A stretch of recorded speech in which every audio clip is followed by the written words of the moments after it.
Good morning, everybody, and welcome into a special edition of an ITG review. Avowed drops later today, special edition. If you purchase Stat or on Xbox Game Pass, Scott and Drew got early access, and they're about to walk us through the game, give us their thoughts. Microsoft needs a win. Let's find out if they delivered or not. Drew, let's start with you. First impressions of Avowed, and tell everybody how far in you are into the game.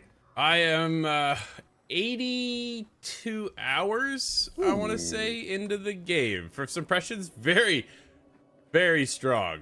Well done from Obsidian. Nice to see that we're kind of starting to finally ramp up where we need to be with Xbox with some of these W's coming out.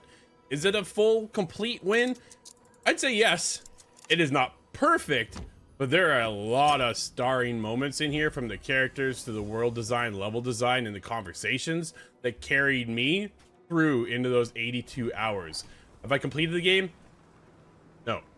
I am literally at the very end of the game is where I'm at right now. So yeah, I made my character. Love making my characters. I always spend a lot of time doing that. And then I've grown as I've progressed along and then leveled up and then grinding out for resources. We'll dive into it, but yeah, dude, high respect right now for Obsidian and what they've achieved with Avowed. Scott? Oh, I have to agree. I have to echo a lot of that there. This is Obsidian swinging on all cylinders. From what I can see, I am approximately 30 hours in.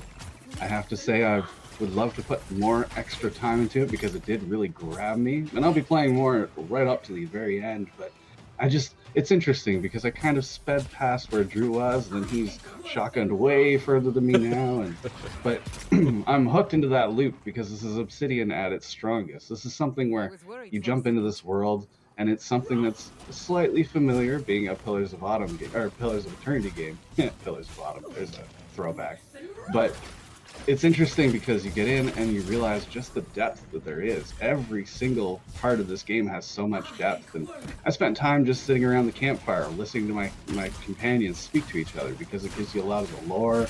And so I was trying to stay afloat just above this incredibly depth lore and super giant universe. And that's really the mark of a good game for me, because as I'm playing it and then as I'm off of the game, I'm thinking about, well, what's the next section? What's the next chapter? What are the next parts of the world that I'm going to explore? Because they're all so vibrant and so wonderful. And it was just different moments. Like you said, there's so many just standout moments as you go through where you just have to stop and go, wow, all right, cancel my appointments. I'm in for the rest of the evening.